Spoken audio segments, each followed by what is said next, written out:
Money FM 89.3, best of breakfast.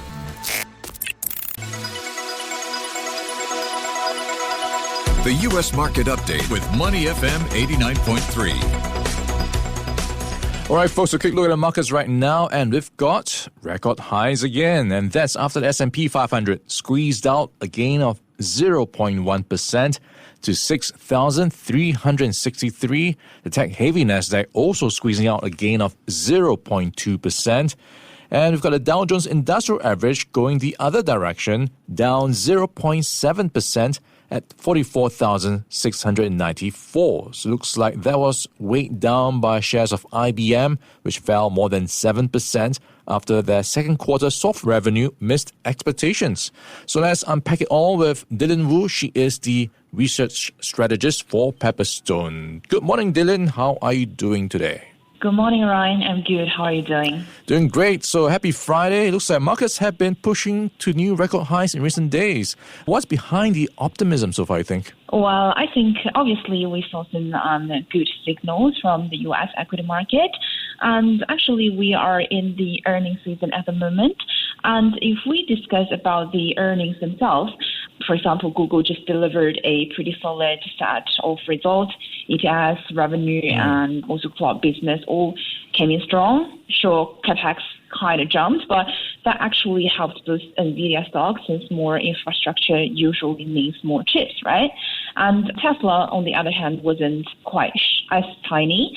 Apart from gross margins, most of its numbers disappointed.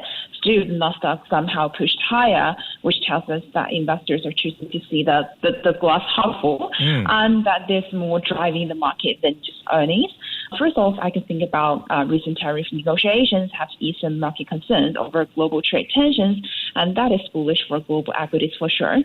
And while we don't have many AI heavyweights reporting this week, Trump's speech outlining his AI policy priorities, including a push for faster data center construction and boosting U.S. AI exports, this somehow reignited excitement around names like NVIDIA. And on top of that, the macro backdrop looks quite steady.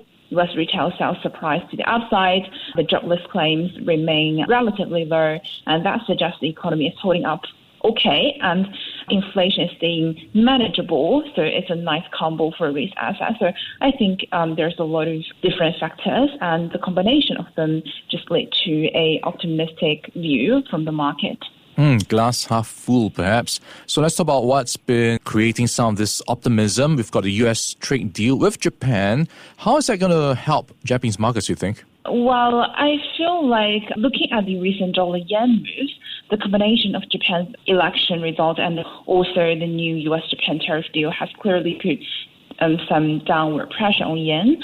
I mean, first off, the geopolitical power reshuffle has investors worried the new government might take a more aggressive fiscal approach to tackle the economic challenge, and that would only add to Japan's already heavy debt load. And this kind of rising geopolitical risk also hurts the yen's appeal as a safe haven currency and push some capital out of Japan, boosting demand for the dollar and driving the yen lower.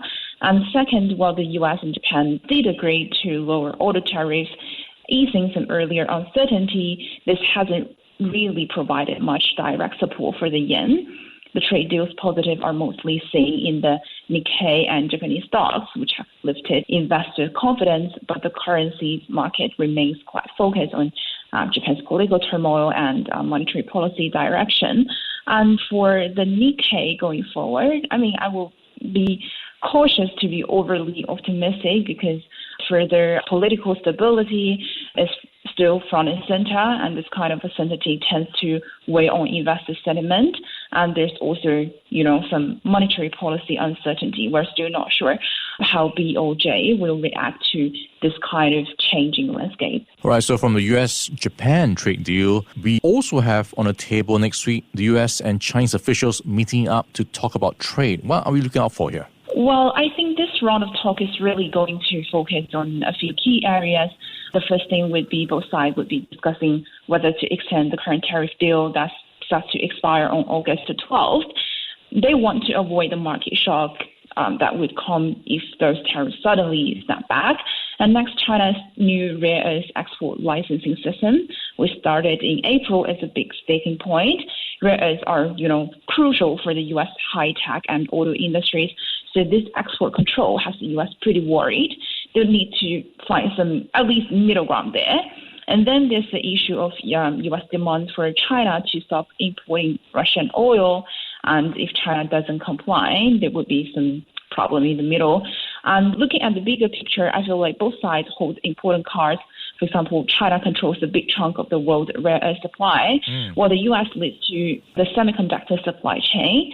And plus, trade between two has already dropped about 10% in the first half of the year, with a sharper 20% decline in Q2. And on top of that, the recent tariff concessions from the U.S. to Japan and to the EU seem to confirm the tackle negotiation strategy. So I personally expect the U.S.-China talks to move away from, unrealistic tariff hikes and instead focus more on detailed enforcement and compliance issues. I mean, sure, there are challenges ahead, but given how much they rely on each other and their willingness to cooperate, there's a still good chance they will reach an agreement, I think. Yeah, so potentially glass half full as well between the US and Chinese sides. So would you say this is an opportunity to look at Chinese stocks, also including the Hong Kong side of things? Well, actually, I think the market has already starting to look that way, at least to some investors, mainly because two big advantages. And the first one is obviously China's going to talk with the U.S. and also China's AI development path offer some great cost effectiveness to the people who is optimistic about this tech sector. For example, China's homegrown chips and AI models are advancing quickly, including some names like Minimax and Zhipu, which is planning a Hong Kong IPO, are rapidly iterating and rolling out highly efficient models tailored for local applications, supporting strong growth expectations. And of course, none of this happens without the massive infrastructure build out and strong policy backing behind it. That said, given that through external trade tensions, policy uncertainties haven't fully eased yet, it's unlikely that Hang Seng will outright replace the Nasdaq, for example, anytime soon. But I feel like the trade negotiations next week between China and U.S. will absolutely stand out as a reasonably, backup for the Hang Seng performance, to put it as a valued alternative with strong growth prospect. Yes. All right, lots to look out for in the next week. Of course, FOMC rate decision as well will be in the pipeline. And we've been chatting with Dilin Wu. She is the research strategist for Pepperstone. Dilin, thank you so much for your time and insights. Thank you. Have a good one. All right, have a great weekend ahead too. Stay Money FM 89.3. Before acting on the information on Money FM, please consider if it's suitable for your own investment objectives, financial situation, and risk tolerance. To listen to more great interviews, download our podcasts at audio.sg or download the audio app. That's AWEDIO, audio at the App Store and Google Play.